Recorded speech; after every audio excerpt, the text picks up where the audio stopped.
How's everyone doing? Welcome to Amigos After Dark.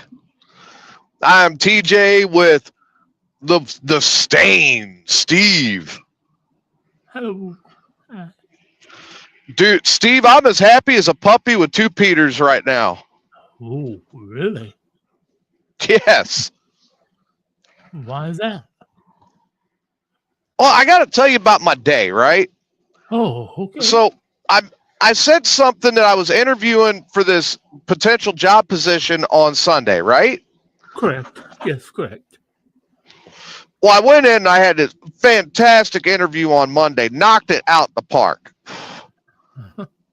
And then I did all my background stuff and everything that I had to do. Now, everybody knows last July when I was taking Riley back home, I got a speeding ticket.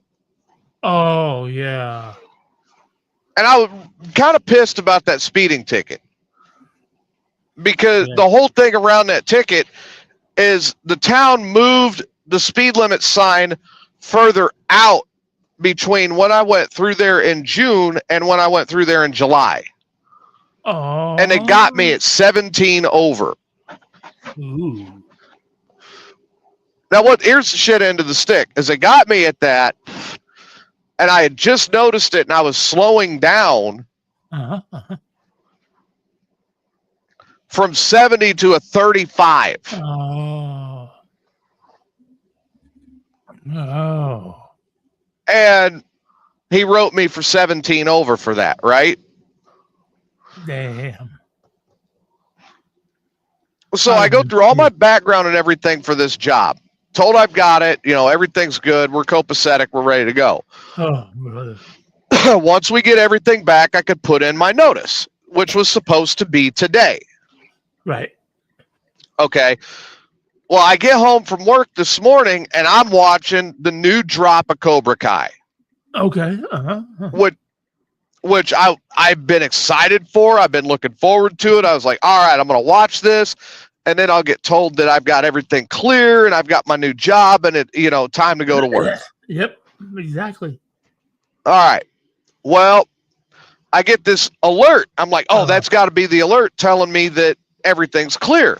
Oh, yeah. So I open it up, and the parent company to where I was planning on going to work put declined, like they were not giving me the job. So I call the recruiter. Ooh. And I go, hey, what's going on? I just got this notice. And she goes, oh, it was that ticket. Oh. And I went, oh, son of... So I was just crushed. Oh, yeah. Oh, yeah. So I go up, I see my uncle. I have a couple beers. I'd start to kind of settle in like, all right, I'm going to have to ride this out 2-3 years, and then I'll be able to get the job that I really want. Right. Okay. I'm laying down this, after I got home, I laid down about 1 o'clock this afternoon. I'm about ready to doze off. 2:30, my phone rings. I look, it's a local number. I grab it. Hey, yeah, what's going on? It's that same recruiter. She goes, hey, I got to looking further at your driving record. And I go, yeah. She goes, I took it into safety. And they reviewed it, and they're overriding it. And she goes, here, hang on. And she checks a couple things, and she goes, oh, your background's, everything else on your background is back clean. Here, do a couple things for me. I'm going to send it to you now. You should get a call within about an hour to tell you when you can put in your notice and set up your start date. Oh. So the job got put back on the table in the afternoon. Ooh. I'm like, all right, so I do everything they wanted. Uh-huh. Uh-huh. The vice president calls me. Oh. And she goes, welcome aboard. When can you start? And I said, March the 3rd. Let me get through my 2-week notice. Uh-huh. And I can start on March the 3rd. Uh-huh. Uh-huh. So I am leaving FedEx in 2 weeks from today. Oh, wait. Yeah. I'm taking a 3-day weekend. I'm going golfing. Going to take the motorcycle out. I'm going to dig out my old porn magazines and see how many pages are stuck together. And if they're not, I'm going to try to stick them together. I'm going to do a show. I'm going to have a good time, right? Yeah, exactly. And then orientation on March the 3rd. So I will be where I'm hauling dumpster and I'm hauling porta potties. Ooh. Not porta potties, mind you.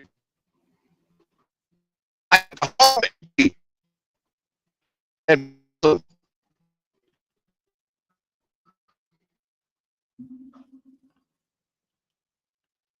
spray in the blue liquid. What? Oh yeah, those they are carried with the fluid in them. You gonna be a shit runner? I'm not running the shit truck. Oh. I'm running the dumpster truck and I carry the porta pots. Oh. After they are emptied, I carry the porta potties themselves. Oh. Or I hook up to, now have these trailers that are portable bathrooms. Really? I got to tell you what, man, I looked at some of the pictures of those, and some of those are nicer than my fucking bathroom at home. Really? Oh, yeah. I've never. I think I got a pretty nice bathroom, but to imagine it, the trailer, being nicer than my bathroom. Well, my bathroom, the layout of my bathroom and my coach, it's between my kitchen and my bedroom. Okay? Right. What the walkthrough has got the shower with the garden tub, and then it's got this big vanity with a sink. And then when you go into the side room that's got the toilet in it, there's the toilet and another sink and another, vanity. Right. So it's a really nice setup, right? Exactly. And then my bedroom's got my my other TV and my Blu-ray and everything in my bedroom. Oh. And my big screen is in the living room. Yeah. Mm. My big screen's in the bedroom, but I don't. Do what now? My big screen's in the bedroom. Sorry about that. Well, big screens are a lot of fun to watch porn on. Really? Yeah. I didn't know that. But it can be scary. Really? Well, when you look up at the big screen and you see a dong that's bigger than your chest. That's true. And you're like, how did it get that big? Oh, yeah, it's the big screen TV.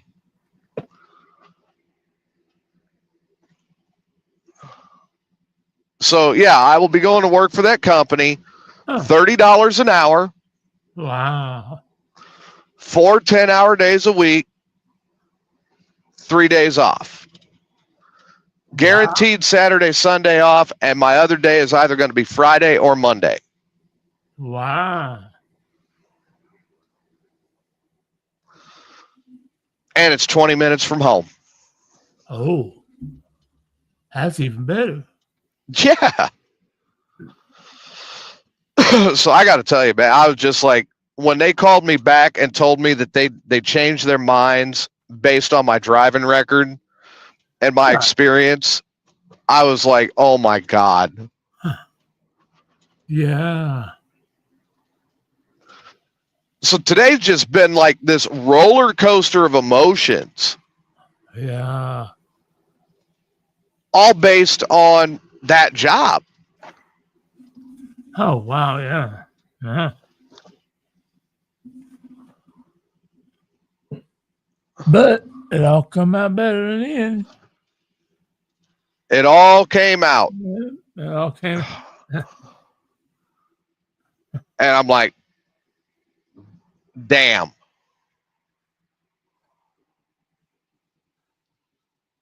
Huh. Yeah, I couldn't sit back and look at that and go, when I was looking at it this morning, I was obviously upset. Oh, yeah. Because that's good money. That's just this fantastic schedule, right? Oh, yeah. Yeah. And it allowed me to free up and do some stuff that I wanted to do. My hours are going to be 6 a.m. to 4 p.m. Oh, wow. I mean, literally, real. Oh, go ahead. I'm sorry. No, that's pretty normal. But that was going to free me up on a lot. Yep. I'm going back to a manual transmission truck. Ooh. I'm going back to a Peterbilt. Ooh. Peterbilt. It's just what a great setup. And the thing that really upset me about it is it's like when I get Riley down here later this year, I was like, that was going to open up so much for me to actually have quality time with my kid. Right. Because, working overnights, I don't have any time. Yeah. Working my schedule I was with the first job I had when I moved down here, I didn't have any time.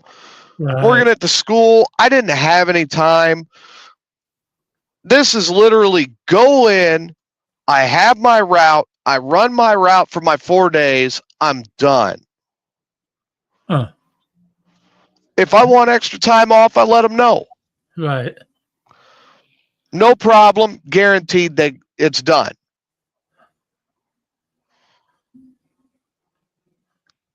I'm like, I can't argue with how nice that schedule is going to be. I can't believe you have enough work. They keep you busy 4 10-hour days. What was that now? I'm surprised. They must have a lot of porta potties because to be able to work you 4 10-hour days, that's fucking to run a whole route every fucking day. Well, remember, my main job is going to be running construction dumpsters. Those big 10 and 20 and eventually 30 and 40-yard dumpsters. Yeah, okay. Yeah. And they needed a Class A driver to run them. Oh. Okay. Well, I've done stuff like that. I know what I'm doing. I've just got to familiarize myself with what I'm going to be running. Yeah. Well, of course. Yeah. But just really cool people. Like the day of the interview, they gave me a coffee cup. Oh, that's cool. And that coffee cup is so big, I could put a mellow cream donut in it. That's a big coffee cup. That's a big coffee cup. Yeah.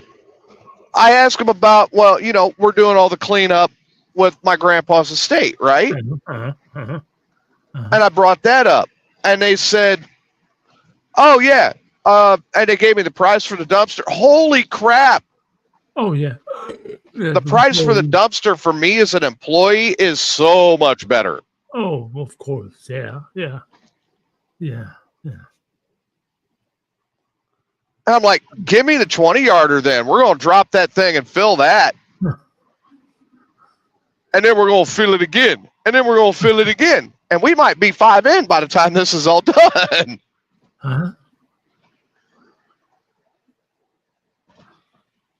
But I was so happy to get that. So the company is called J-Bar Enterprises. Oh. And if you're in Central Texas and you need a dumpster, get a hold of J Bar Enterprises, and you got a chance that I might deliver your dumpster. I'll remember that if I have ever in Texas. Probably will never be. But like I said, you got those nice outdoor trailer bathrooms, and they've got them, for 4 people, 6 people, 8 people. These are big trailers. Wow. With their own freshwater holding tanks in them.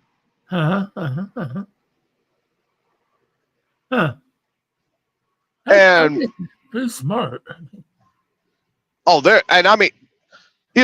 you seen at Lowe's or Home Depot or Menards those vanities that the sink looks like a bowl sitting on a counter? Yeah.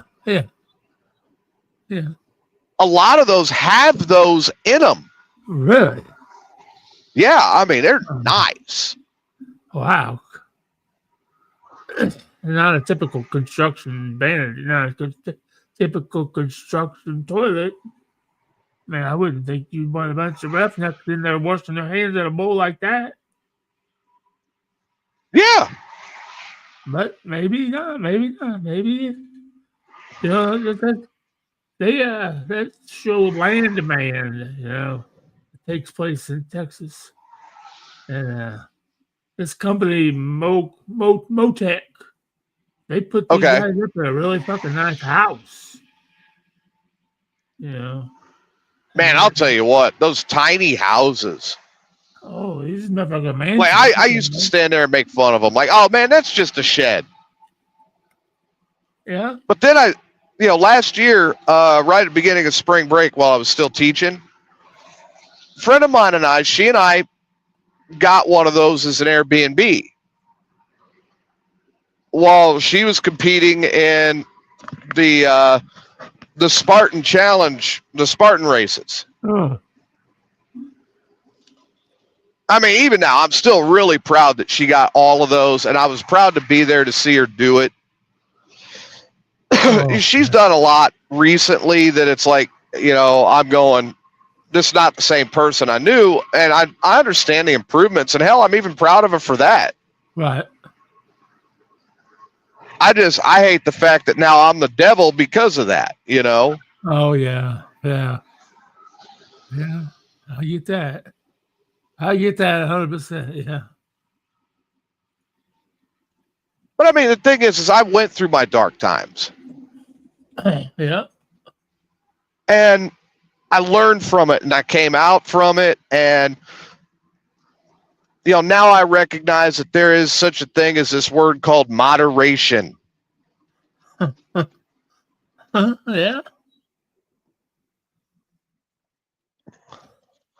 Because when I was a drunk, I was a drunk. Yeah.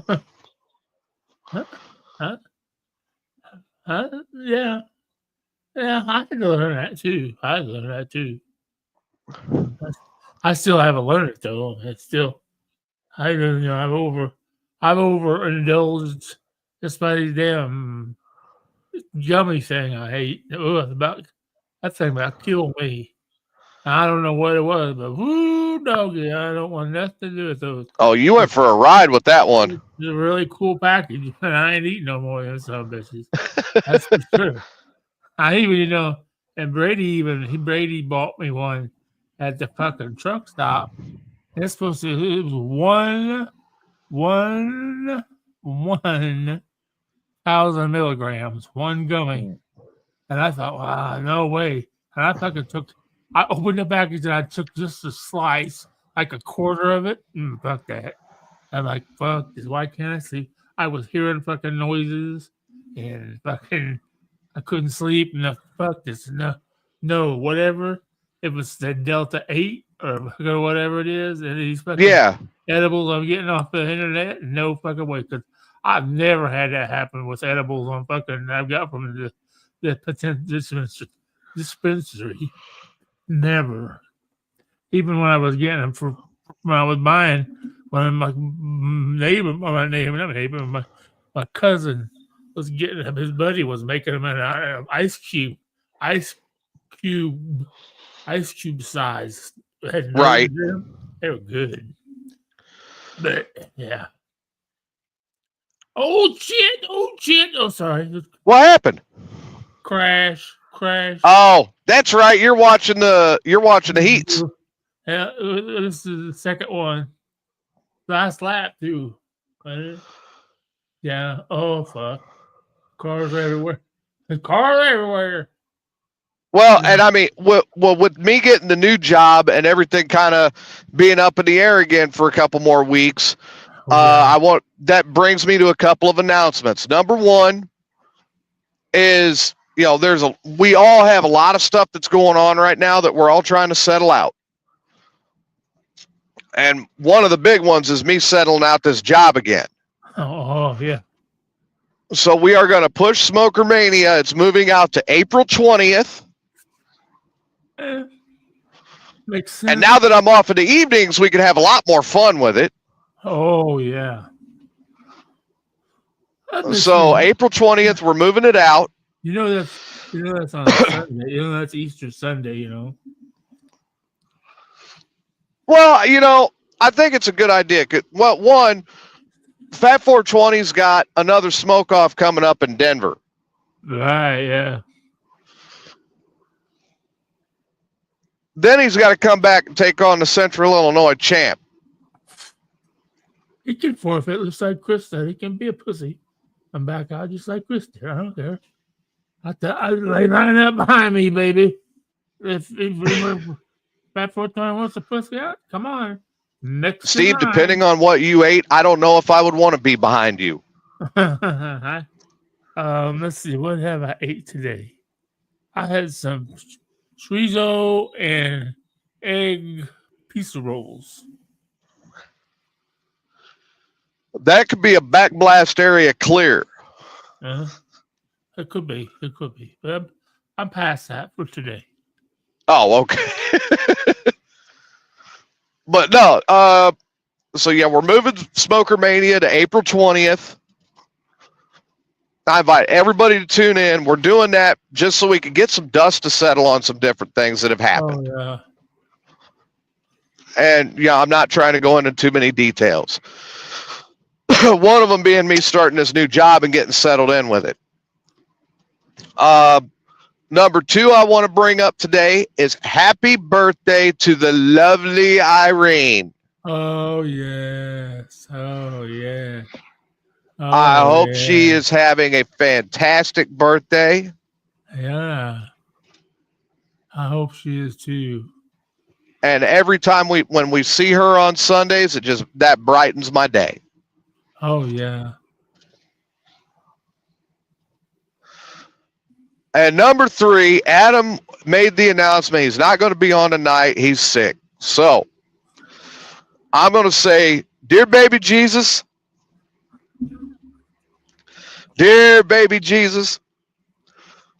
please bring your healing power and lower your veiny, sweaty ball sack onto the face of Adam and heal his flu. Amen. Amen. Amen, brother. Amen. Rock out with your cock out, baby. Now, if Adam wakes up and calls me tomorrow and says, "You son of a bitch, I felt like a nutsack hit my face last night," I will be making fun of that for hours on Sunday.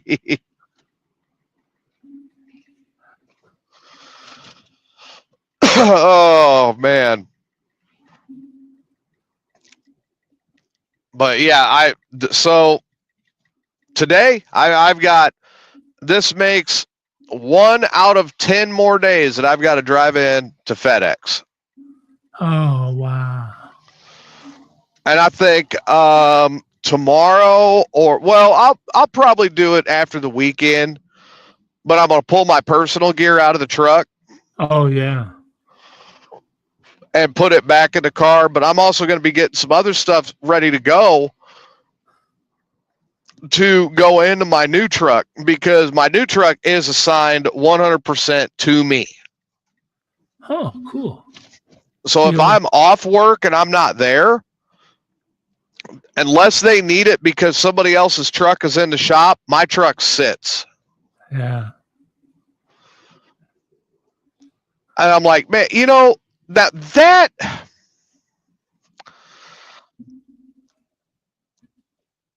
well, let me see. How do I kind of Steve, you did lawn care at the golf courses. Yeah. Okay. Did you have like specific tools like a mower that was yours? It's like you don't mess with it, it's yours, leave it alone. Uh-huh. Yes, I did. A rough mower.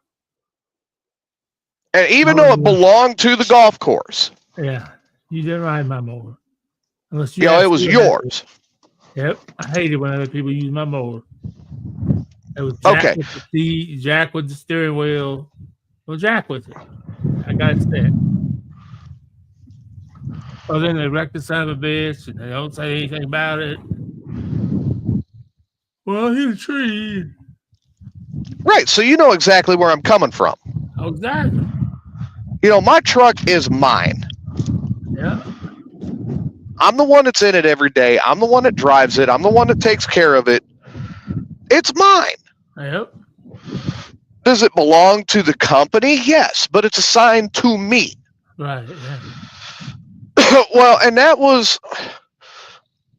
something I was pretty adamant about when I started with this company. Okay. Right. I did not want to do this sharing trucks crap. Right. I've always hated it.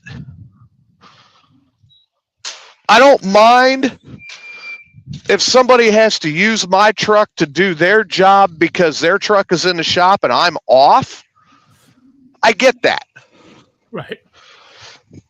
But it's not an everyday thing. Well, since we went through peak here, it's been an everyday thing here. Oh. Maybe they just don't have enough trucks. Well, they were supposed to be buying one last month. And they still haven't brought it in. You know what I mean? Yeah. So I'm like, all right, that was number one. Then we get to number two. And number two was splitting days off. I hate split days off. I mean, I hate it with a passion. Yeah. Yep. Split days off are the worst. Yep, I hate split days off. And I especially hate them when they're split on nights. Oh, yeah. Saturday to Wednesday. Fun. Well, when you split nights, then it's like, all right, I worked the day before, and now I'm off a night, and I got to come back in the next day. It don't feel like you had time off. No, doesn't. That's why I hate overnights. I hate, I work second shift, but that's as late as I work. Well, even then, I was like, all right, you know, it's got to happen sometimes. I can deal with it, blah, blah, blah. But then we get to issue number 3. And this is the one that broke the camel's back. Oh. I am very, very adamant at this juncture in my career. When I say I'm taking time off, it's not a request. I'm giving you those days because I am not going to be here. Right. No discussion. That's it. Yeah. Now that, you know, I'm 11 years into my career. I've got a year as an instructor teaching people while getting my face bounced off a windshield. You understand where I'm coming from. Oh, yeah. So if I get a hold of my boss 6 months in advance, Oh, yeah. and I say, this is time I'm taking off, that's not a request. Right, exactly. Yep. And especially when the company does not even offer paid time off. Oh, no. No. Yeah. So I'm not only taking that time, I'm taking it on my dollar. Yep. Argument concluded, right? Yep. Concluded. No need to discuss it. It makes sense. So with that being said, when I put in for my trip in June, which everybody knows, that's my big vacation every year. Yep. So when I put in for that time, and then they come back and they go, well, we have to think about that. Oh, you have to think about it. Oh. Okay. Okay. Well, let me show you what I'm thinking about. And I sent in my notice.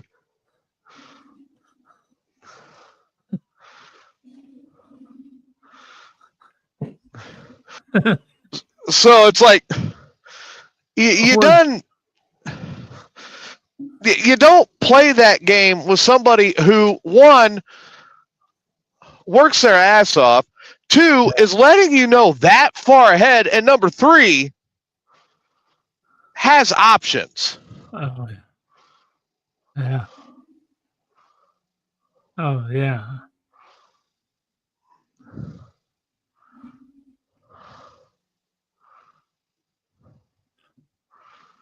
Oh, damn, I punched in the wrong number. Oops. Oh, that's not good. I mixed up my employee number with my phone number. Oh, you do that too, huh? Well, I think part of it is just I'm happy and I'm getting out of here.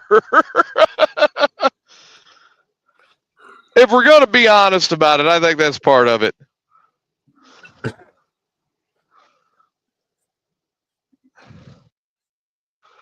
You know what I mean?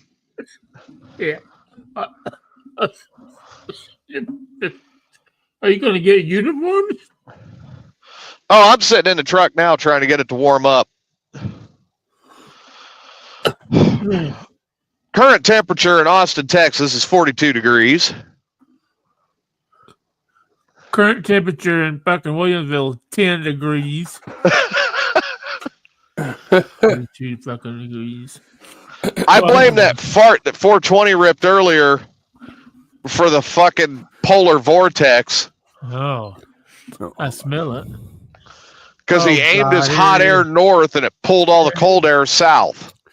Sorry I'm late, everybody. I just got back from winning my second championship. the always eating weed world champion. Always eating weed. Okay.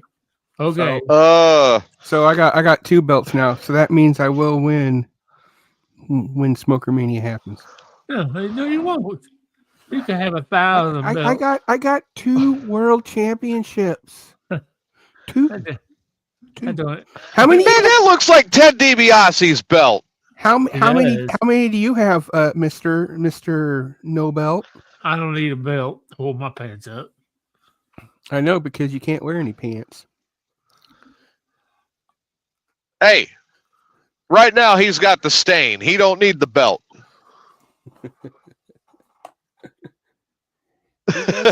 Probably does stain a lot, yes.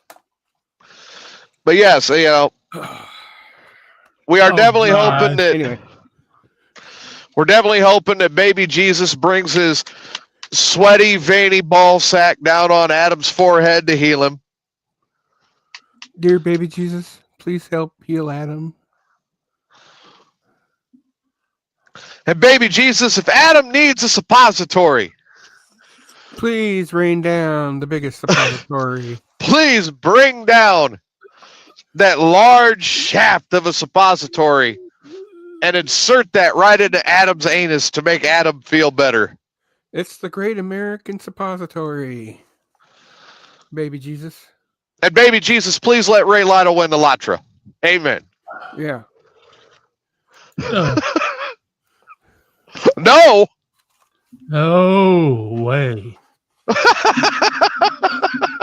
No. Let me hold it like a real champion does. In my arm, like this. Let's stick it up your ass for them. Always eating weed, world champion. Hey, so always eating weed. Hey, this time it was all edibles, so that's why it's eating weed. Okay, you know, okay, always eating weed, world champion. It was edibles. It was between the last one was between me and this other guy, and it was and we had to do 1,000 milligrams gummy.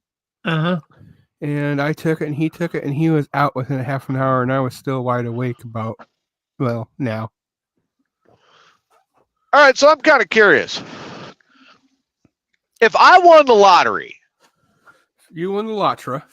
If I win the lottery, if I was to actually start playing the lottery and I won the lottery,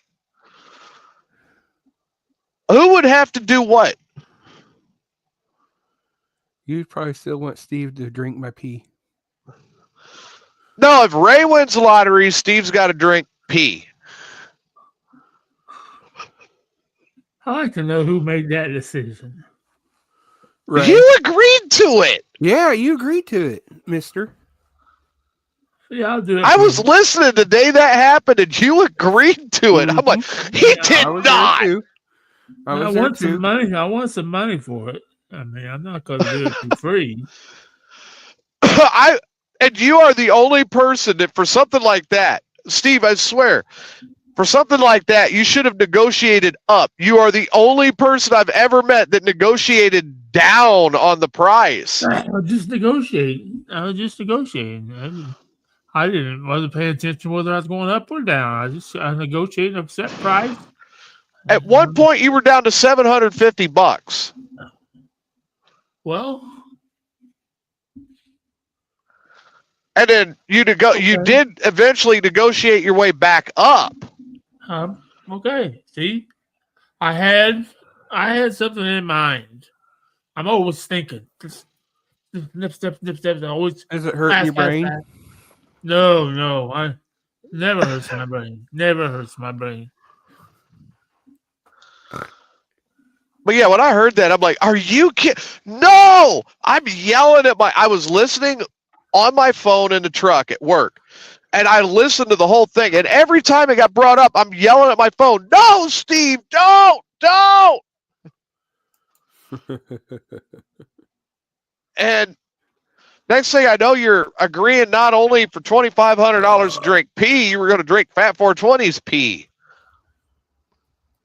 Well, and I'm going to make sure I drink a bunch of chicken stock before. Oh, no, man. Pineapple juice, please. Oh, pineapple juice, too. There we go. Pineapple juice and chicken juice. What's happening, Chris? So, no, I was just like, no, don't. And then Steve did it. And I'm going, maybe I was blown away. I was like, how did this happen? You know, things happen in life we have a hard time explaining, But all in all, I don't think I have anything to worry about because I don't think Ray Lotto will win the lottery. But I shouldn't say that because he plays the lottery all the time. He just never checks, and that's probably good because he's probably winning what he should be checking. And oddly enough, he remembered to send me the comic book. So that's a plus. That's a plus. Yeah. And it's pretty cool too. It's really nice. Yeah, it's a 420. I don't know if you heard it at the beginning. Sorry. But like I said, I was away. At the beginning of the show, I said that today was an emotional roller coaster day for me. Oh, yeah. Because the job I thought I was going to get, in the morning they said they were declining it because of a speeding ticket. And then at 2:30 this afternoon, I got a call back, and they argued for me on my behalf, got a waiver on the ticket, and got me hired. There you go. So I start that job now on March the 3rd. So what you're saying is the late night mayhems amigos, you'll actually be on cam. I'm actually going to be on. Dude, I'm looking so forward to this. It's 4 10-hour days a week. Uh-huh. And then 3 days off. And 2 of them are always guaranteed to be Saturday and Sunday. Right. Chris, I'm going to be running mainly roll-off for dumpsters, but I'm also going to be hauling porta potties. We hauling shitters. I'm not cleaning the shitters. Oh. They have to be empty before they go on my truck. That's different than up here in Illinois, because the person that puts them back on the trailer usually empties them out and then puts them on the trailer. That's what I thought. That's what's what. Oh, I'm not running the shit sucker.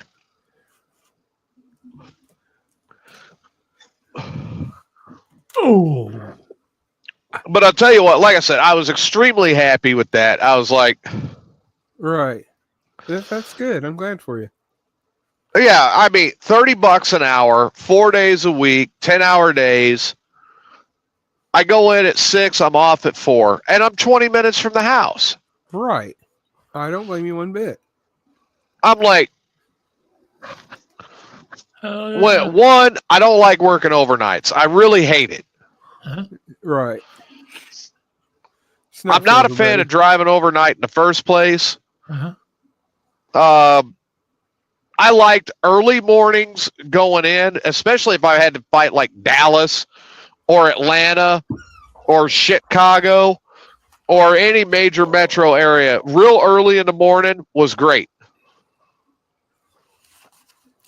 Right. Oh, Chris, you're still up because I'm on.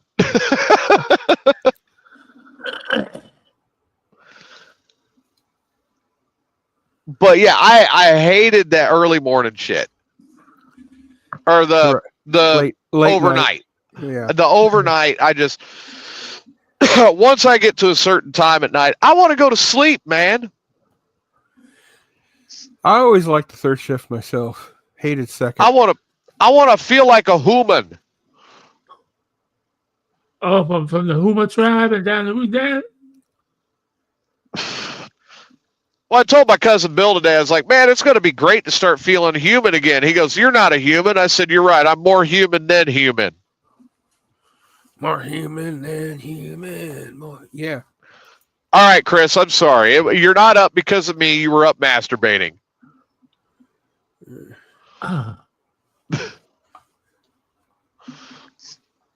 Steve was probably taking a nap because he had too much wake and bake this morning. Well, we are moving. Like I said, we're moving Smoker Mania to 420. Yeah. April 20th.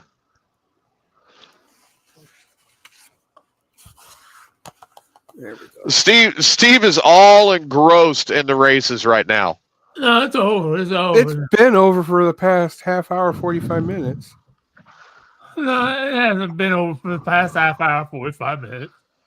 Been a half hour. Yeah, Chris is right there. You know, the earlier you start, the sooner you finish. Yeah. So I didn't mind getting up at like 3 and getting out and getting to work. Oh. 3 in the morning was fine, but I want it to be 10, 11-hour day. I'm good, you know? Now, there are going to be times with this job that I run into 12-hour days. I could deal with that on occasion. But I'm always going to shoot for that 10 hours and I'm done.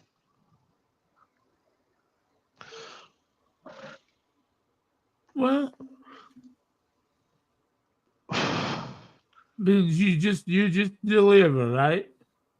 What's that? You don't set up or nothing. You're just delivering and pick up. Yeah, I'm just picking up, dropping off. I got to take the dumpsters to the dump. Oh, okay. But that's about it.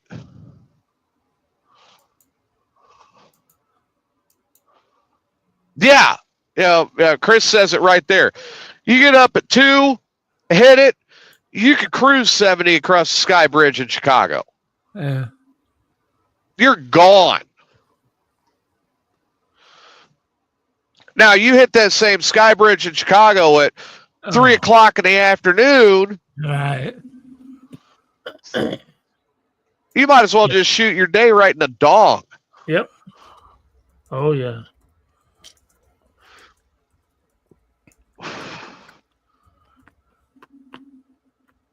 That is not when you get barbecue so good it makes you want to slap your mama. Which is what, Memphis barbecue? I thought that was Brothers Barbecue.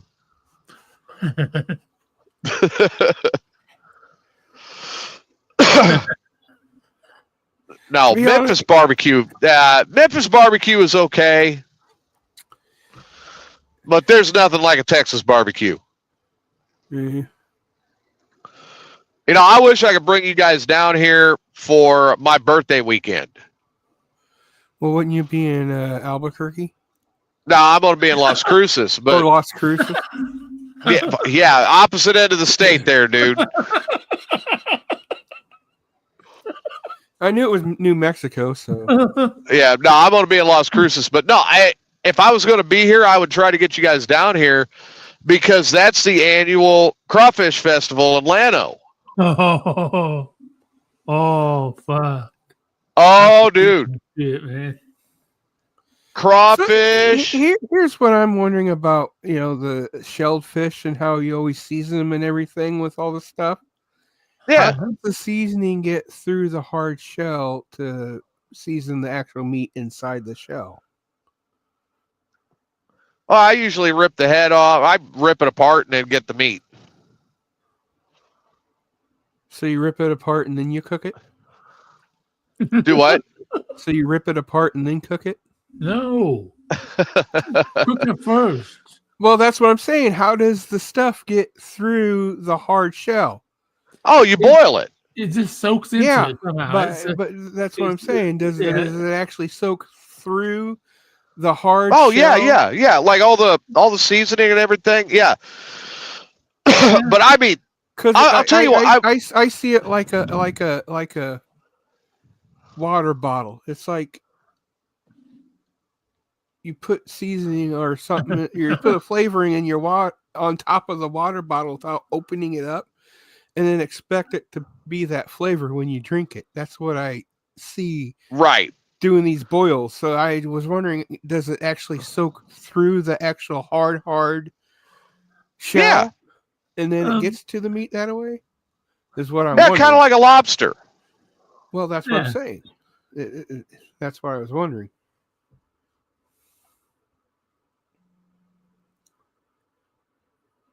Yeah, it's hard to explain. I mean, I get what you're saying. But anyway, it does. But I wouldn't mind it because I actually like crawfish and all that stuff. I like seafood, so. Well, I'll tell you. Gotta love them mud bugs. Thing is, I would want whole table to myself as the thing because I can eat that many. I love crawdads, but God damn it, I can't stand crab legs. Fuck them. You gotta have a special tool to get some meat, little piece of meat out. That ain't for me, man. You crack it and then you suck it. Well, no, pretty much. Well, the crawdad, yeah. No, I'm talking about for an actual crab leg. You crack the crab leg. You crack it, you pull the meat out. Like that. Well, kind of, you're supposed to put it in butter, soak it in butter. Well, fuck. By the time I get down, I got blood all over my fucking shirt. Yeah, Corey pretty much hits it on the head. He's like, if you ever marinated a piece of meat, it's pretty much the same principle. Well, yeah, but it just soaks it in. But the meat is soft, where it's. Yeah. I get what you're getting at, 520. How does the seasoning actually soak through the hard shell? I get it. Right. I don't know. I wish I could answer that question, but it just does. I know it just does. I just not saying it's bad. I just didn't understand how something that has a hard shell. Yeah. It's like saying you're taking an egg and you're going to sprinkle your pepper over the egg and then boil it. And when you eat the egg, it'll be peppery on the inside. Yeah, kind of in a way. That's what I'm asking, if it's something like that. So see, the cool thing is like when Llano does their crawfish fest, they've got a golf open. All right. So on Friday, they got an open golf tournament. Oh, I see. Okay, well, that makes sense then. What Chris said. Friday and Saturday, they've got like 200 of these big cauldrons out there where they're cooking them up, man. Right. Yeah. I mean, it is mud bug central. Nice. And you get boiled potatoes, corn on the cob. You know, you have all sorts of stuff at these things. Saturday is it's a bike show. It's live music. It's a blast. Okay, there we go. I bet. I'm struggling to hold those up, bitch.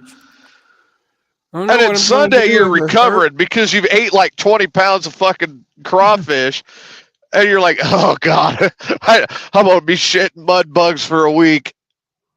Oh no, it's worth it. I'm not worried about the corn. But it is. It's just a blast. The whole thing's a blast. I bet. Sounds like fun. Yeah, that's another one. Like if you can get down and do something with the Cajun Navy, oh buddy, game on. I actually kind of want to see not Uncle Cracker. What the fuck's his name? That has the Cajun two-step that always throws everything when he dumps it in the big old pot. He used to be a Louisiana state trooper. And then he got fired because apparently he got drunk. I'm trying to think of who you're talking about. Oh, Stale Cracker. That's his name. That's his name. Okay. Stale Cracker. I want to see Stale Cracker because he seems like he has a pretty good boils all the time too. So now, of course, Chris says it right there that the only bad thing about eating them mud bugs is afterwards you get that spicy shit that's coming out and burning your asshole the whole way out. Right. I usually don't have spicy shit. Really, dude, down here. Shit, yeah. The only time I remember having spicy shits is when I ate about 12 of those Walmart burritos in one sitting. I could eat 12 of them, 4 maybe, but God damn. Down here, it is a definite. You are getting some spice. That's why you are going to get that heat, but you get the flavor with the heat. Okay, that's fine. That's fine. I just don't want the heat. I like the flavor. You like the flavor that the heat produces, but you don't like the heat. I like heat, a little bit of heat. I'm okay with a little bit. Just a little bit. So what you're saying is like a jalapeno, not a ghost pepper. Yeah. I would probably. Well, you guys have both been around me, and I mean, one of my biggest things, I love spicy food. Right. I mean, hell, 420 and I have been over to the Chinese buffet, and what's the first thing I do? I get a little wicked with the wasabi. He basically did what Mater did on Cars 2, where he basically took a whole ice cream scoop of wasabi and ate it, that's pretty much TJ. No, really. That's what I'm saying. Oh, yeah. Chris is right. The spiciest thing you can get at those boils are the potatoes. Yeah. Oh, yeah. Because those spuds just soak it up, man. Yeah, you think they're not, but he bite in that motherfucker. Oh, motherfucker. Well, yeah, you cut them in half or in quarters, and you put them in that boil, and it has all that time to boil. And cut them, I put the motherfucker in my mouth. Oh no, down here they throw the little, like, you know, a little bit bigger than a golf ball size. The potatoes, Yeah. those little ones, they throw the whole thing in. Red potatoes or something like that. Yeah, new potatoes. Yeah. New potatoes. Yeah.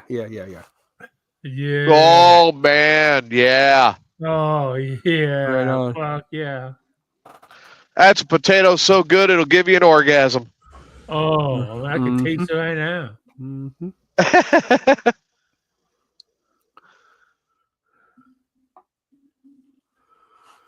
Oh, I need to get a valet girl. Where's Irene? Having a birthday cake. Oh, that's right. Today's her birthday. I forgot about that. And she's either having birthday cake or birthday dong. Yeah, she ain't getting birthday dong because she's not up here with me. You know, when are you going to figure it out? The first one she's going to come and see is me. Shit, you all shit for it. What she's going to come and see is me. You already got a woman, and it's called that Harley that you ride. Exactly. Yeah, you don't need a woman. I don't got one. Well, that's all you need. 2, 3, whatever. 3. I've got 3.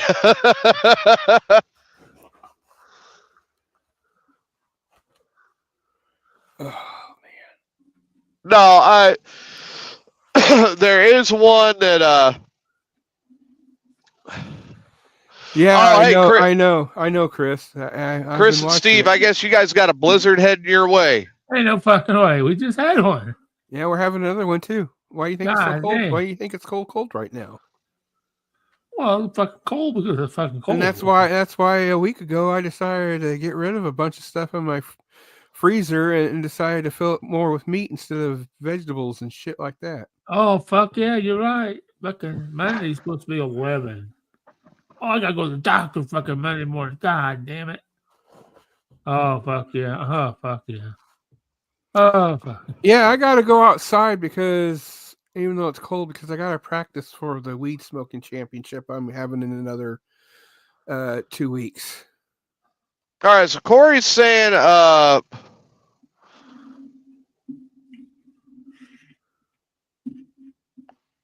this cracker guy, I guess is who he's talking about. Yeah, the stale cracker.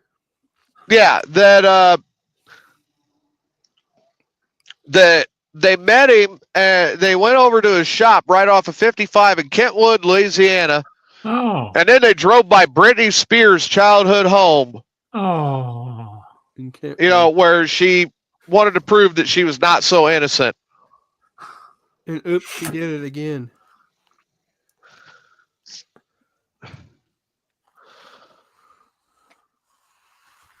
The redder the crawdad, the spicier it is. That's absolutely correct, Corey. I thought that said the reader the crawdad. I was like, what the fuck? I'm just absolutely no. Those crawfish boils down here, they are it's a lot like going to a corn boil up there. Oh yeah, no, I'm not saying they are a lot of fun.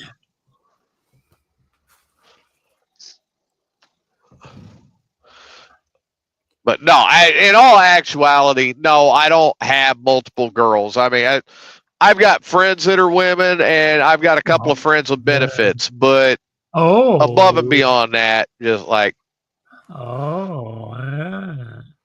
not much from there. We have not found a woman yet that can tame me.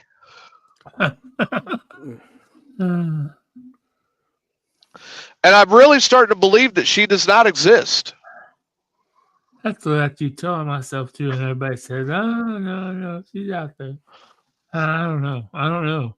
The older I get, the more and more I like being alone. I like to talk a big game, but I like being alone. Especially when everybody else is sick all the fucking time. Fuck, I ain't been sick in years. Other than sick in the head, but Well, that's the way you are right now. I'm sick in the head all the time, 24 hours a day. So You haven't been sick once this year? no, I haven't had the snuffles or anything.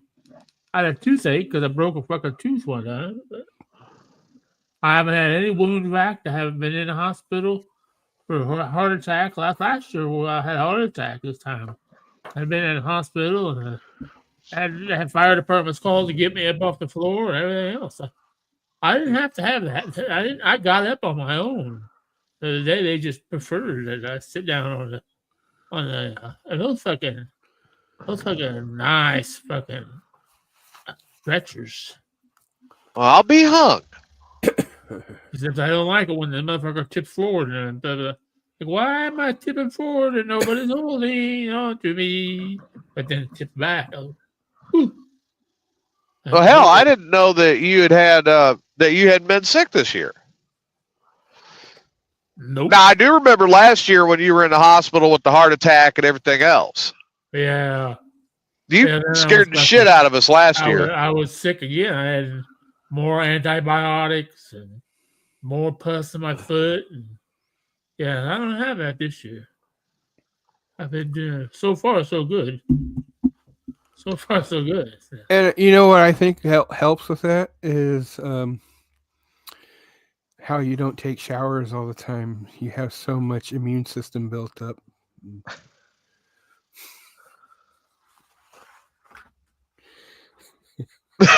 Steve looks like he's about ready to kill 420. No, seriously, honestly though, I understand I don't sweat, so I don't take a shower every day. Really? I don't sweat. What do I sweat doing? Man, I sweat like a hog half the time. Yeah, but you're also putting down landing strips and climbing up back into trailers to shut doors because the idiots before you didn't learn how to shut doors. And oh God, yeah, these roll down doors, they go and they wrap the pull down strap. These idiots in this warehouse will wrap that pull down strap around the fucking handle and then throw the door up. And then I've got to get the hook out of my truck and grab the door with the hook and bring it back down so I can close it. Right. I just leave the motherfucker open. Well, you can't. Why? They did it. When you're hauling it out on the road, it's got to be closed. Even empty. Even if it's full of sailboat fuel? Even if it's full of sailboat fuel. It has to be closed. Do you know what sailboat fuel is, Steve? No. What's sailboat fuel? Air. Because air pushes the sailboat. I get it. Yeah. That's a good one. That's an old trucker. I've known that's probably for the past 40 years. Oh wow. Yeah. Because if my dad wasn't driving a truck, an uncle was driving a truck. If the uncle wasn't driving a shit. truck, I had a friend driving a truck. So anyway. You gotta love it. Chris is talking in the comments here. It is a long comment. But he said that he was getting ready to back into his door off of 24th Street. And he puts on a signal to go ahead and get that done. The guy behind him decided to floor it and attempt to pass him while Chris is driving on ice and snow. Shit. And then when he saw the tractor, he turned towards the street. The guy slams on his brakes and wrecks his car by hitting the curb.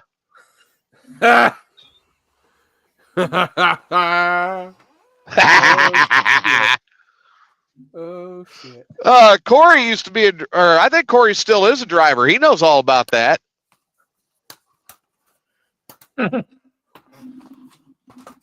Basically, what I'm saying is I've been around it all my life, whether it be a relative or a friend that drove trucks. So I know all these ins and outs and everything. Oh, okay.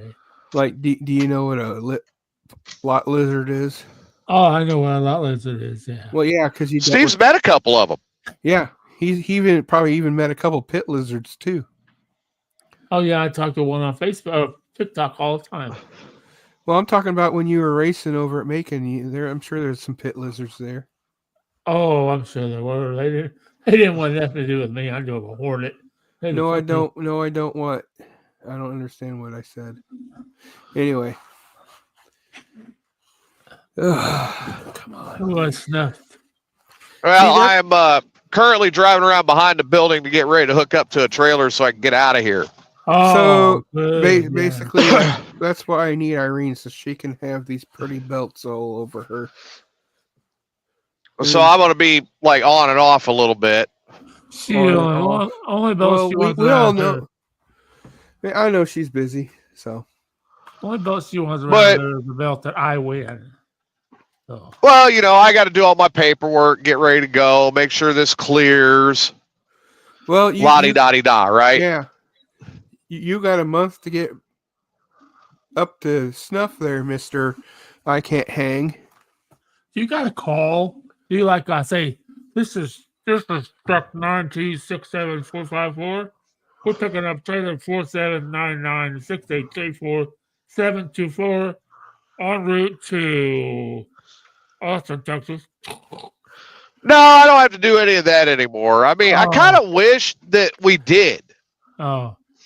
Basically, you'd like to talk to a dispatcher and... I'd rather not talk to a dispatcher.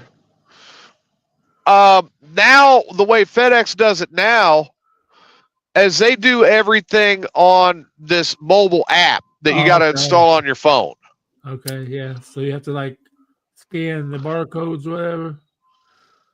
Not even that. Oh, wow. Punch in the trailer number. If it's clear, okay, I can take it. La-da-da, right? Look out, Steve's backing up. God, I've heard that joke so many times. It never gets old either. I get a giggle. But yeah, I mean, the whole setup for this whole thing, you do the mobile app, and then I've got to do this whole other app for doing my pre-trip. Oh. It's a pain in the ass. Yeah. Right. But it's a job. I mean. Oh, don't even.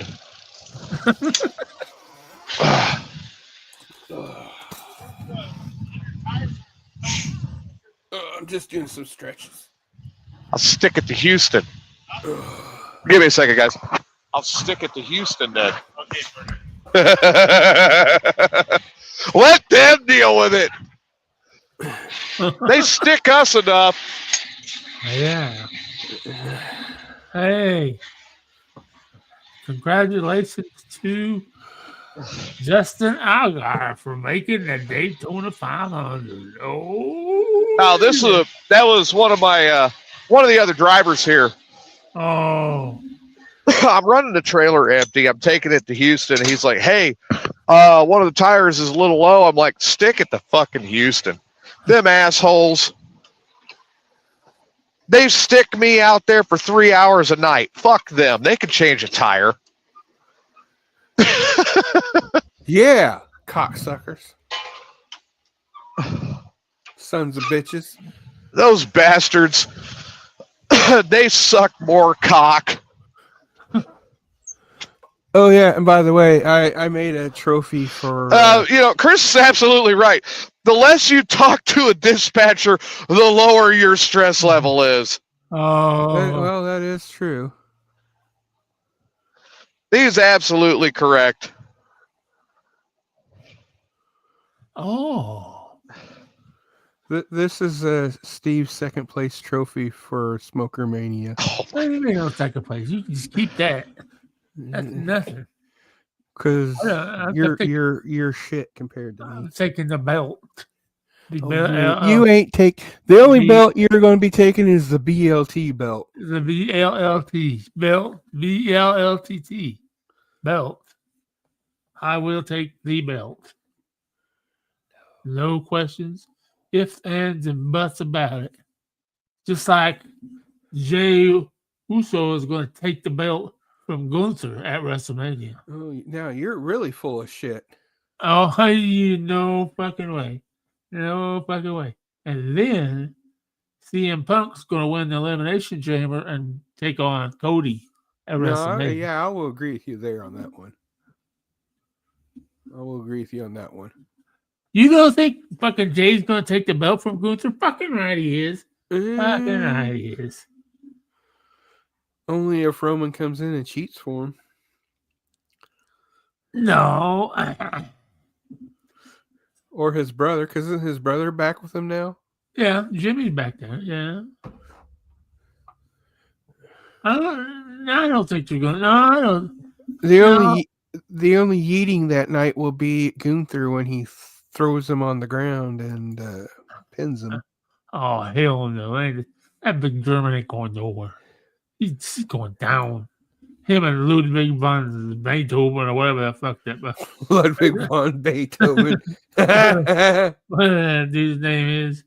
There's some of them like Pete Dunes. I don't care for that dude either. Pete Dunes. I am so happy that I've got less than 2 weeks left of this in and out of the damn truck or under the trailer to take pictures and shit. Oh, you taking pictures? Are you doing OnlyFans?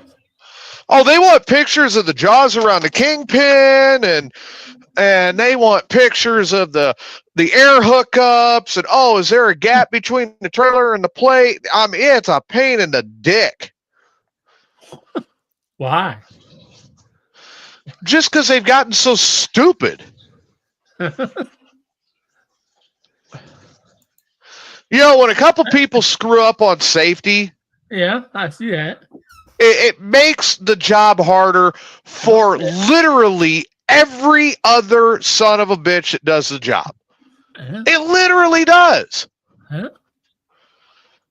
Yeah, it does. Because people get in a hurry and they're not thinking about shit. And then next thing you know, they literally make it harder for everybody else. Yeah. That's what stupid people rushing. Yeah.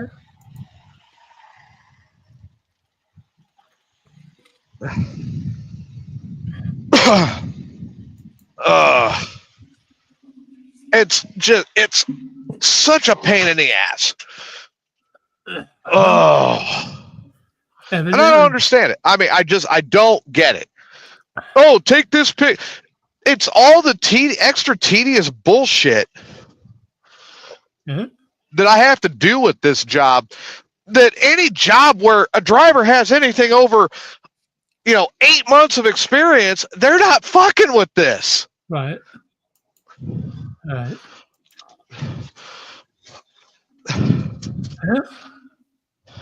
Evidently, at some point in time, somebody forgot to hook up an airline or hook up a brake line. Well, I mean, if you don't hook up your airlines, you obviously aren't going anywhere. Well, I'm a stupid one. I mean, why the fuck is it moving?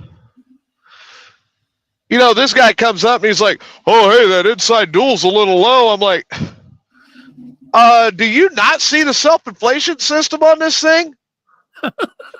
I towed this trailer literally 2 days ago. It will be okay. I promise. Well, at least he was nice enough to tell you.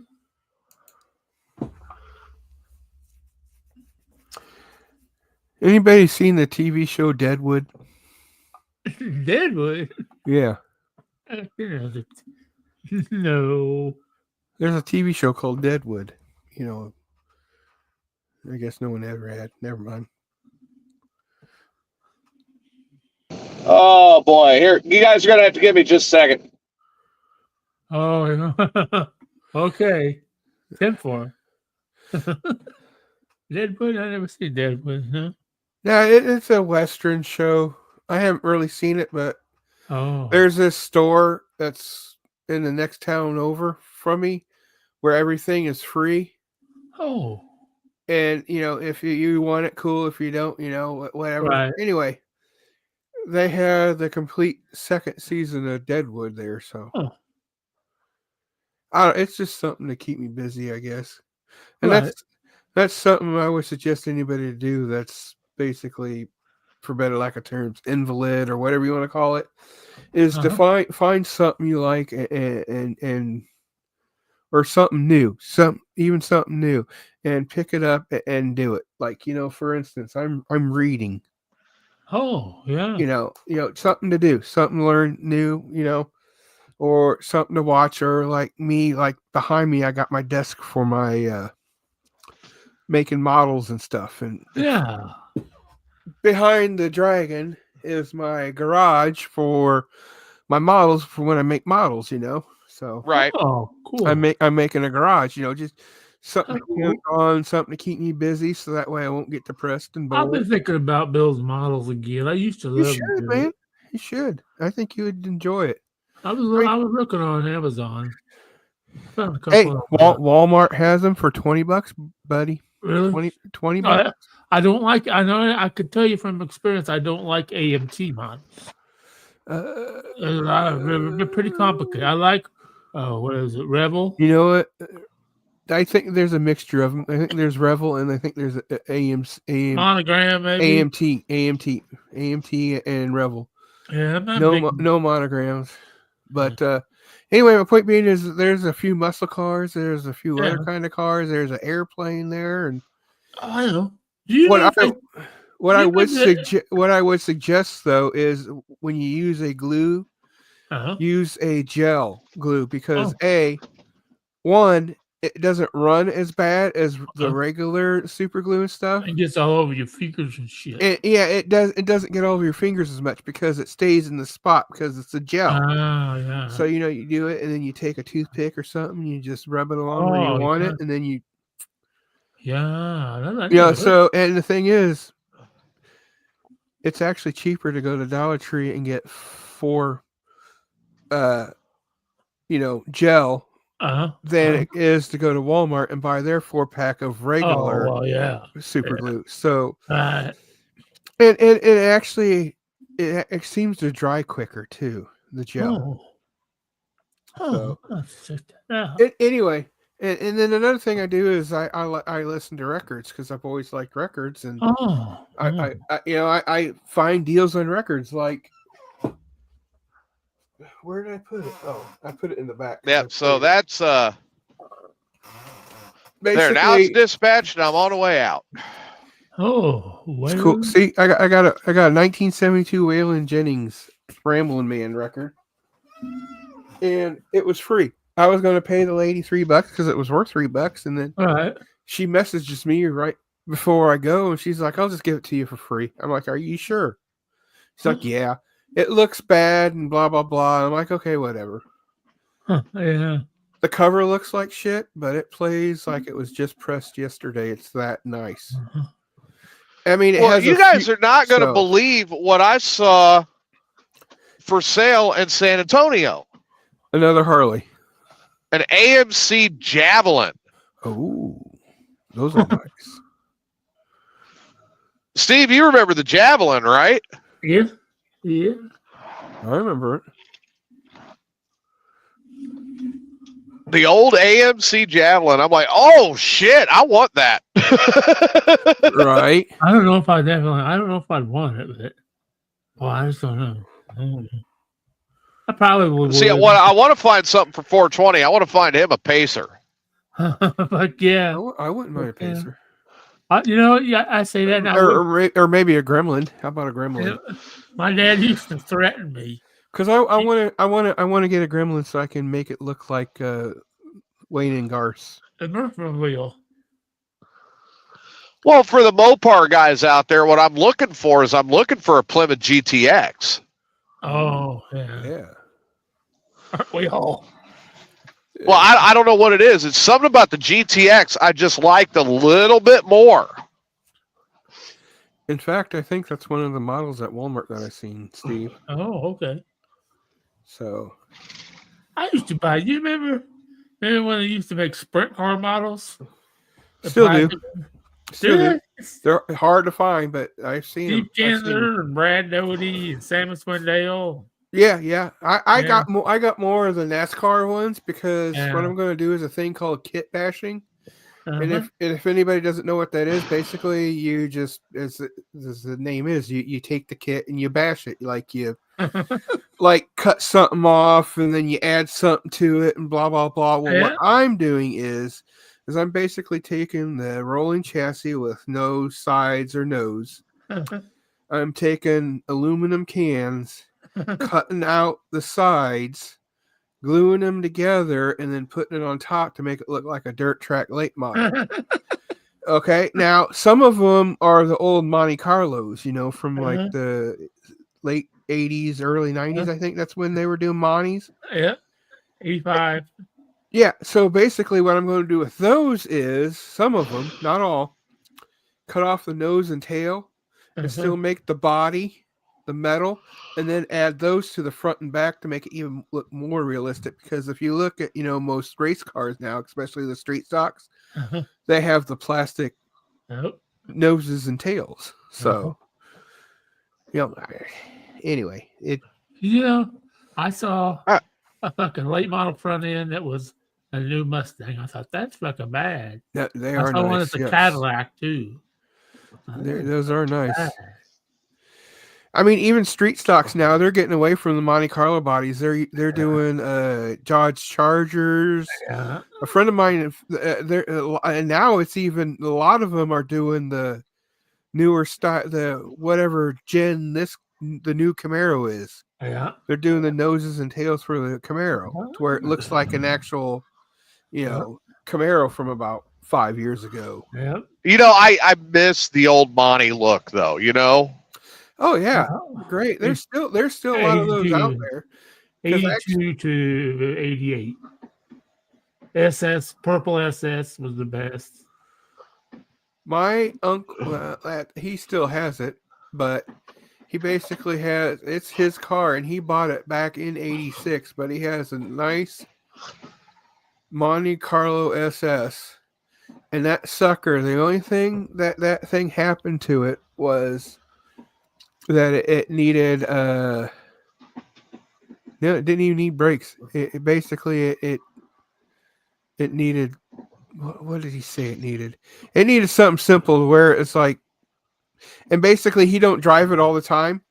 He drives it, he has it in his garage and he sets it up on bricks so that way the tires won't get flattened and dry rot.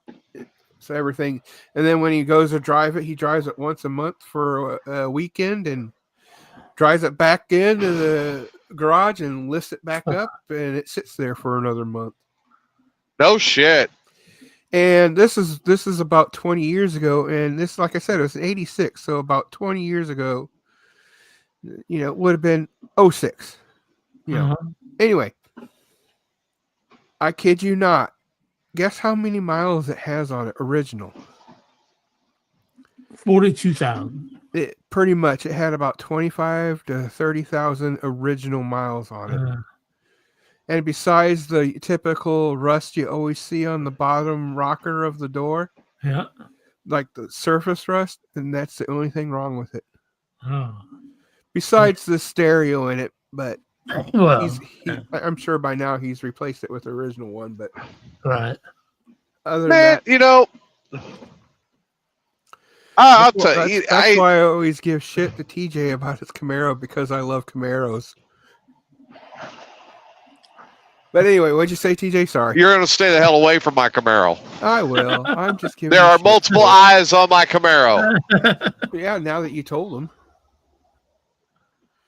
Hey, I've already let people know that you're going to go out there and try to look at my Camaro.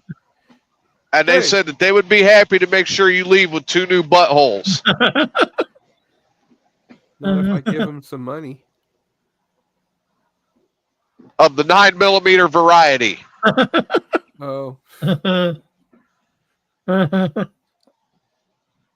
know. That's one thing.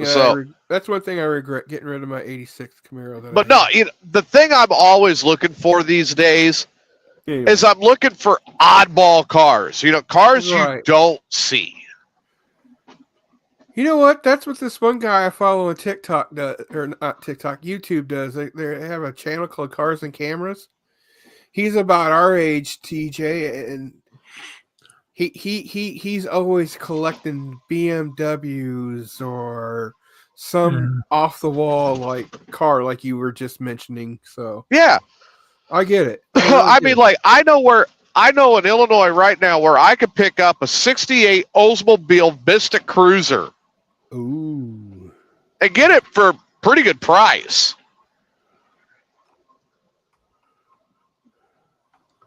And I'm like, that's a Vista Cruiser, man. That's that '70s show car. Uh-huh. Right. I need to put a couple stoners in it and have them hotbox the motherfucker to make it really that '70s show car.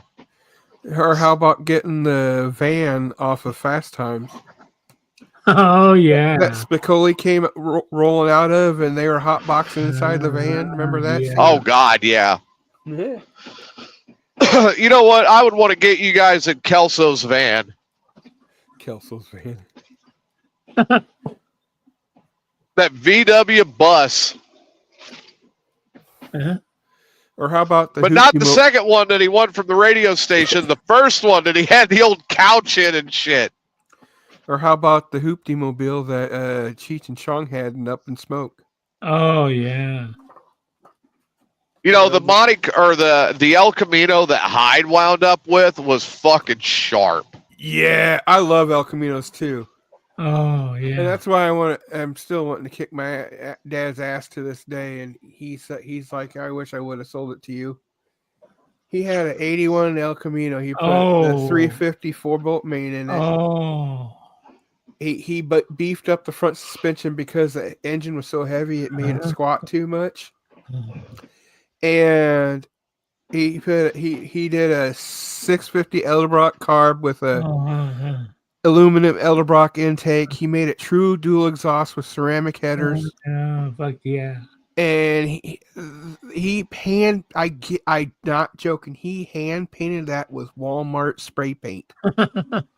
The only Walmart thing that he didn't use was the clear coat. So basically, he got one of those little gun things that you can hook to the spray can to. Yeah. He basically sanded it down, wet sanded it down, cleaned it off with the tack cloth and everything, and just went psh, psh, psh, psh, psh, psh, with spray paint. And I kid you not, this thing looked like it was actually done professionally with an actual real paint job and everything. It was that nice. I even went with him, and he took out the bench seats, and he got 2 seats, 2 captain's seats to put in, and it had the 350 turbo 4-speed, 3-speed. Yeah. And it had that in there with the Hurst. It wasn't a Hurst shifter, but he found the handle that said Hurst on it. Anyway. This thing, I kid you not, if you did not ease in on the clutch and ease it back and forth with the clutch and the accelerator, you would bark it every single time from the start. I mean, even shifting, even in the shifting, it would bark the tires that had that much power in it. And he's like, hey, watch this. He's like, sit back in the chair. I'm like, why? He's like, just sit back. So I'm sitting back, and all of a sudden, he romps on it, shoves it into second. I get sucked back in, and he shoves it into third. I get sucked back even more, and he's going, and he's like, what do you think about that? I'm like, yeah. Yeah. And it was the same way with my Camaro that I wish I had, because it was 86 Berlinetta. It was a T-tops, right? Didn't leak or anything. The only problem basically with it is it just had a little bit of engine trouble. Anyway, the first time I'm taking it back home, I'm going from Bloomington up 39 because I lived in El Paso. Yeah. And I'm going up there, and I hit right about Hudson, right? I looked down on my speedometer, and guess how fast I was going? I was going... Not fast enough. Well, that one, but two, I was going about 90. Ooh. I'm like, holy shit, I didn't realize I was going that fast. It was just like riding smooth as butter. It was like flying, and I'm like, I looked down, I'm like, oh, crap. Anyway... I screwed with my sister once because it had the button where you can change it to kilometers instead of miles per hour. Oh, yeah. I'm taking my sister somewhere, and I'm like, I'm going to screw with her. So I pushed the button to where it said kilometers. She looks down. She's like, you need to slow down. I'm like, why? I'm going the speed limit. You're going da-da-da-da-da. I'm like, what's right beside it? kmh, that's kilometers per hour, not miles per hour. She's like, you shit. You know, but I used to know what it was. I can't remember, but I used to know what it was. What was? The translation on the kilometers to miles. Yeah. Oh, yeah. I know what you mean. So anyway, like I said, but the thing was, I also took the T-tops off when I was taking it home. And it was getting a little chilly because, I had the windows down, T-tops off. But again, this is the first time I've ever had a T-top. I roll up my driver's side window so it get cooler, and all of a sudden I hear this. I'm like, frick, I got a flat tire and I have no spare. So I roll down the window so I can hear where it's coming from, and it went away. Well, what it was doing, it was sucking air in, and it was hitting the windows and making them rattle back and forth. Flopping the seatbelt around is what it was doing. And that too. I'm like, but that thing, and the cool thing about it was the guy that I got it from actually put a Z28 hood on it. So it had the louvers from a Z28. So from the front, it kind of looked like a Z28, even though it was a Berlinetta. But that thing was nice, and it was just... I think one of my favorite ones that I had, one of my favorite cars that I had, was my XJ6L Jaguar. Jaguars are nice, yes. I had a lot of fun with that Jaguar, and it was an American conversion. They took the old German six-cylinder out, or the old British six-cylinder out of it, put a negative ground wiring harness in it, and then dropped in a 350 2-bolt main, 350 LT1. Nice. And then I hopped up the 350, put the shift kit into the transmission. That car, it wasn't the fastest car I ever had, but man, it would hook and go. Right. And that's one of the things I liked about my 91 Escort GT that I had, is the 5-speed. That thing got up and went, but it didn't beat anything, but it got up and it went. It felt like it. I got it up to 90 once, and it felt like I was riding on a cloud because it was just floating that much. No, really, because basically I felt like, man, if I had wings on this thing, I'd be flying right now. It felt like that. And the crazy thing is, later on, before it finally just went to shit, the rear sway bar broke off. So Seriously? Yeah. So I took the sway bar off, and it got better handling because I had independent rear suspension now. What? And the crazy thing about that is that the top plate rusted off, and the only thing that kept it from going straight through everything else was the speakers in the back that was right above the struts was holding it inside. So I heard it rattling a few times. It was really cool because I'd be going around corners, and I'd be, because I had the independent rear suspension, and but it was the same in the Jag. I had that on the IRS, the independent rear. Right. So, and then. But let's see. I mean, I've had some fun cars, like my Monte. I had my Monte Carlo. I had, those are nice. Of course, the Jaguar. I had my Mustang. I had my. Oh yeah, Mustang. My Super Coupe Thunderbird. I had a Thunder Chicken, 86 Thunder Chicken. Hey, I love my Super Coupe. I had a lot of fun with it. Oh yeah, those are nice. Ow. Ow. When I look at my trucks, I had that I had a ball with too. Oh, my 85 F-250 High Boy, I mean, that was a fun truck. That's pretty cool, Corey. Yeah, the truck that I had that I wish I still had, and I was a kid when I had it, was I had a 72 Chevy half-ton 3-speed on the tree, and that it took forever to get up to speed, but when it did, it rode nice.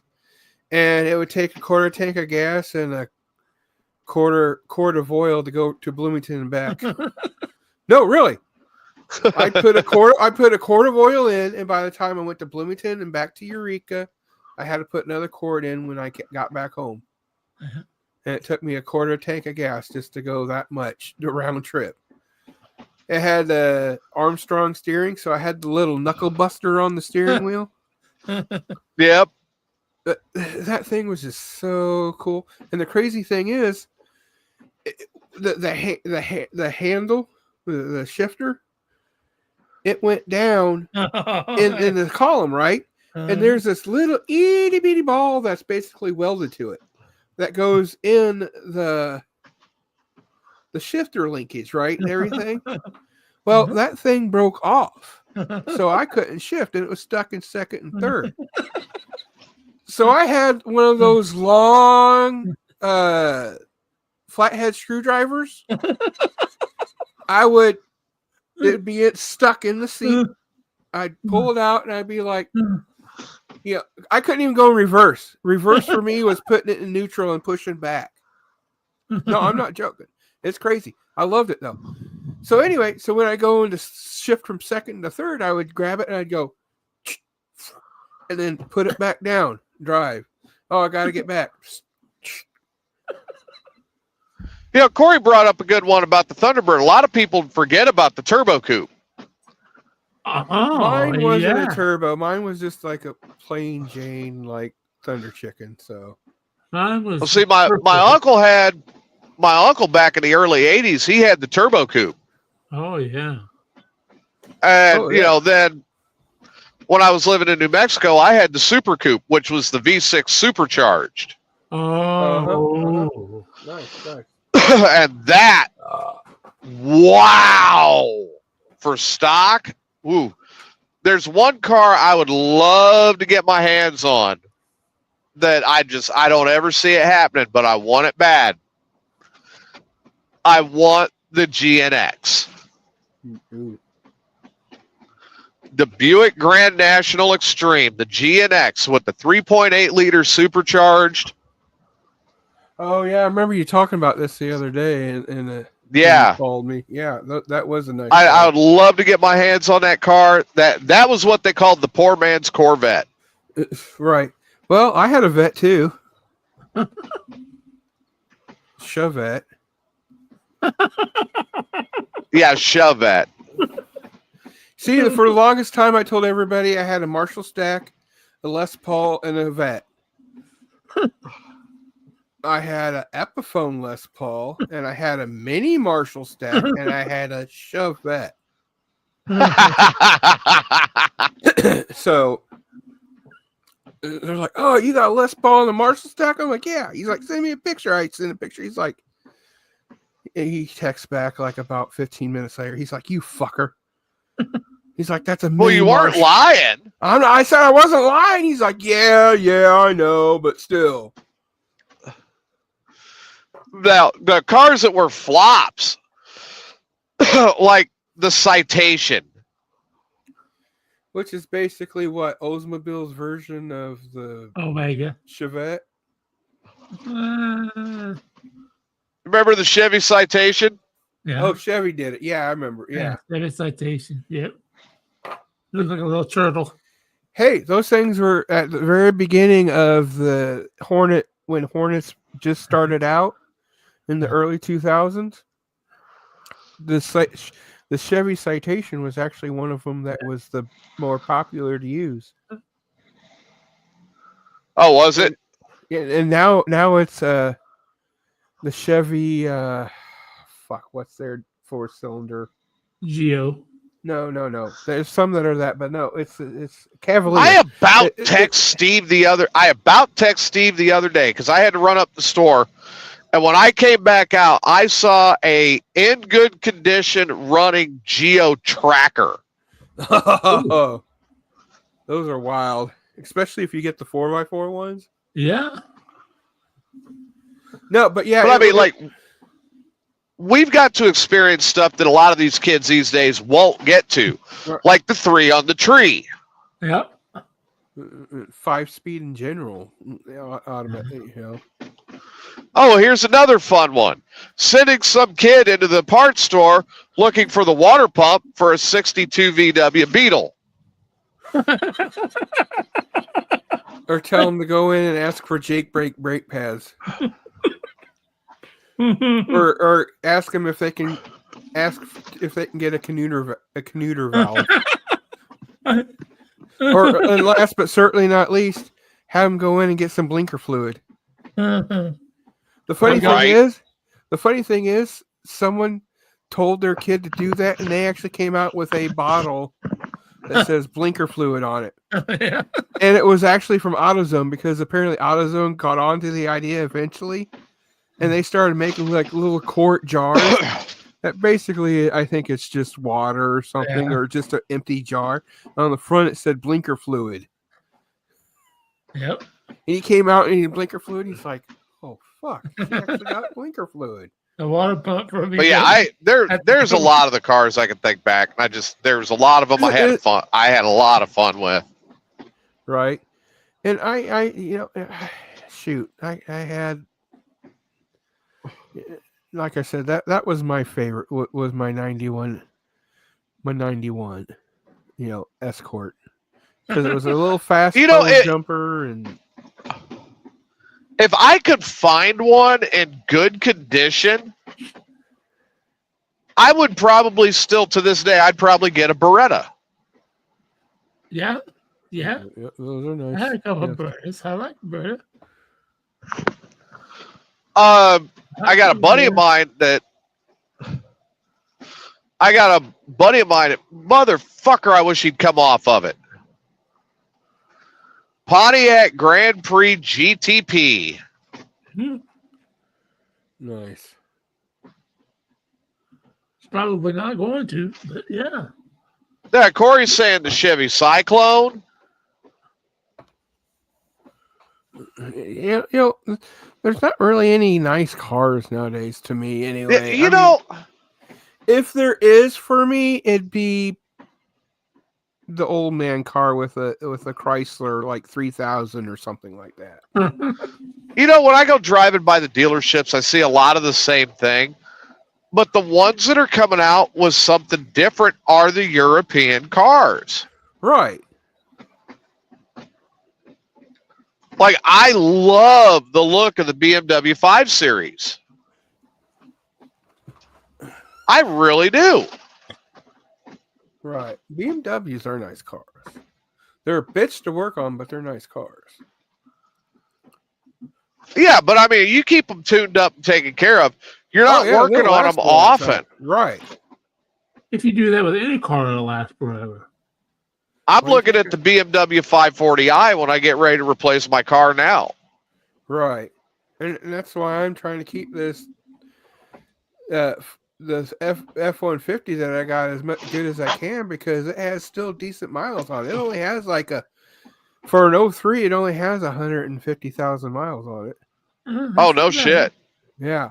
So, I mean, and I want to keep it nice. Basically, it's the only thing really wrong with it, besides it being temperamental until it warms up, is it has the body rust, and that's it. So it's temperamental until it warms up, huh? That's fucking cool. Just God, it sounds like my ex-wife. Well, that's what I'm saying. That's why I ain't getting married anymore, because I already got a bitch that I gotta get it warmed up just for it to work. So the fucking Ford. Squirt some juice down her throat. She might warm up a little faster. Oh, that's right, Steve. See, that's what I was talking to someone about it, because the thing is, it only does it when I let it sit for more than 3 days at a time. Like if I let it sit for like 3 to 4 days and I start it up again, it takes like 5-10 minutes of me driving it before it actually feels right. But when it idles, it's fine. It don't do anything. When I'm driving, it's fine. It just seems like there's something off with it. But if I drive it every single day, it's fine. And so anyway, I was talking to someone about that because you were talking about, squirting something down its throat.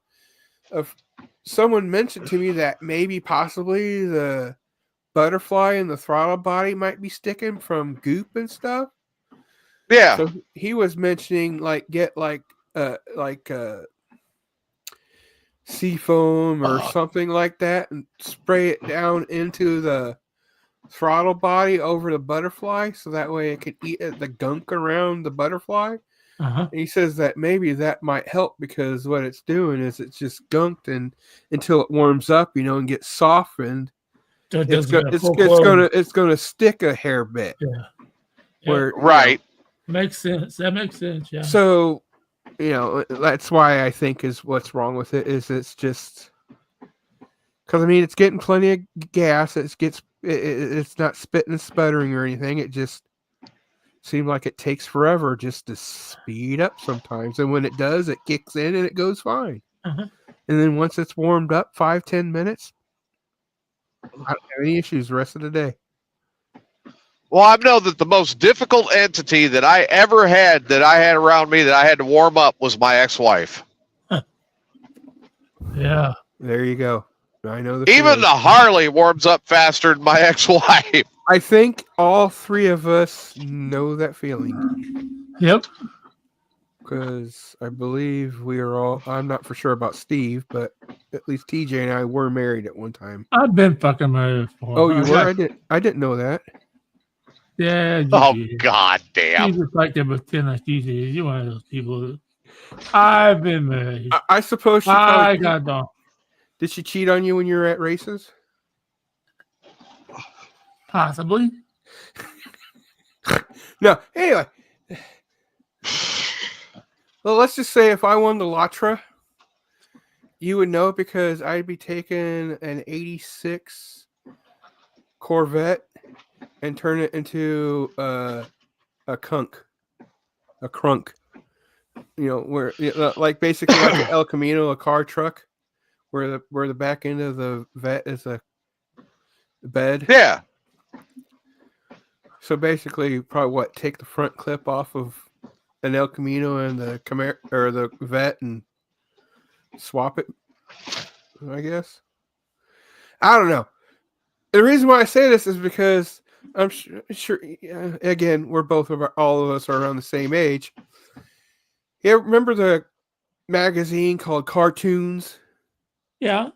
Where it's car and then tunes. I have one of those, and basically there's a story in it where these kids wanted to get a hot rod, and everybody's like, "Oh, you don't need a hot rod. You need to get the El Camino or a Ranchero." And they're like, "Yeah, but it's always so expensive." So they went to a junkyard and found this, like, basically junked out, vet. And they worked on it, and they turned it into an actual, truck, that looked like.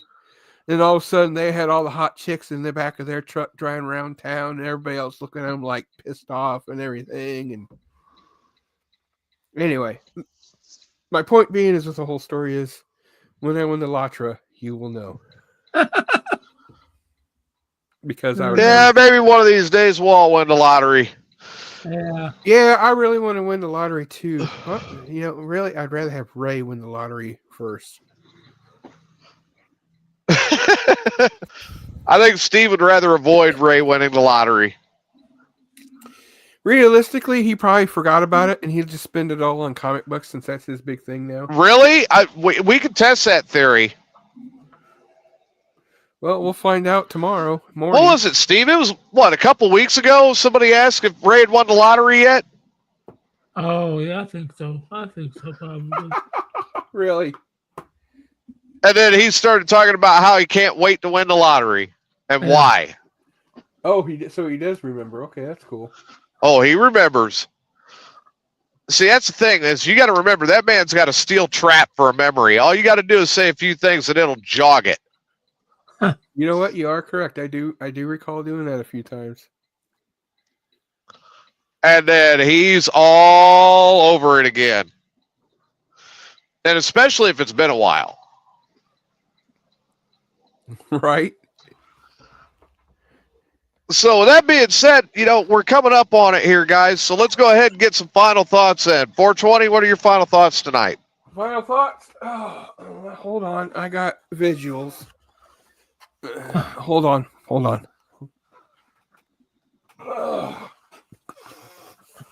As you see, I don't have one belt anymore. I have two. The Always Eating Weed Championship and the Everyday Chronic Weed World TV Championship. And in 2 weeks, I'm going to go for the Everyday Chronic Weed World Champion. And that's 2 weeks roughly before Smoker Mania. So, see, I'm going to be Mr. Belt Collector. Your math is off. There. I said roughly. It's not even in the same realm as roughly. My point being is, in between now and Smoker Mania, I'll be doing another smoke off for the World Championships for this league. Keep plugging your lungs up. Old man. You can't carry this, old man. See, the thing is, I got these beautiful belts, and you got a dong hanging on your shelf. We're not the same. I'm the one that's going to win because, as you can see, I am a champion. You're an old champion. Soon to be ex Smoker Mania. Smoker weight. Choker weight. I am the 2025 choker weight champion. Not yet, you're not. Steve, your final thoughts. Anyway, that's my final thought. Final thoughts. He can't come up with anything. I will beat you. I will find you, and I will beat you. What does Aerosmith say?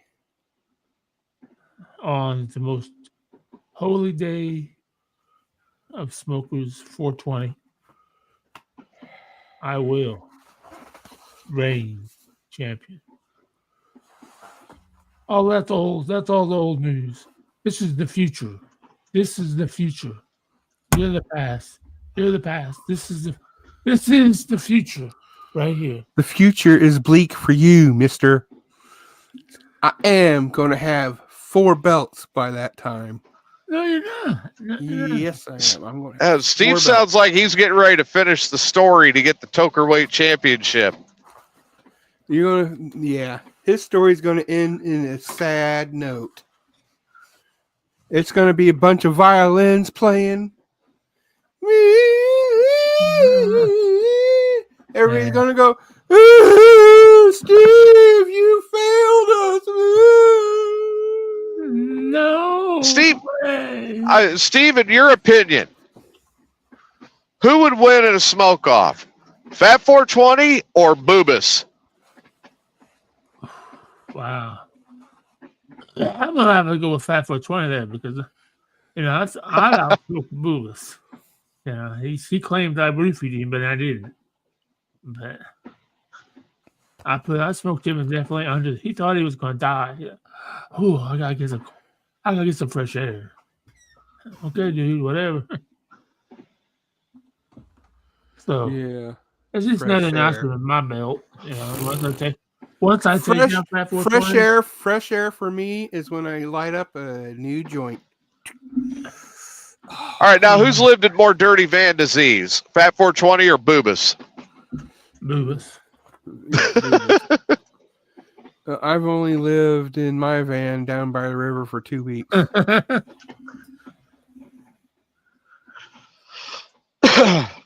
Oh, so there you have it, folks. Thank you again for tuning in and sticking with us tonight while I was getting ready to leave.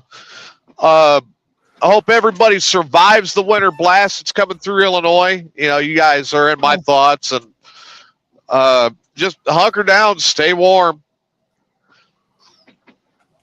You know, again, happy birthday to Irene, the lovely Irene. Woo!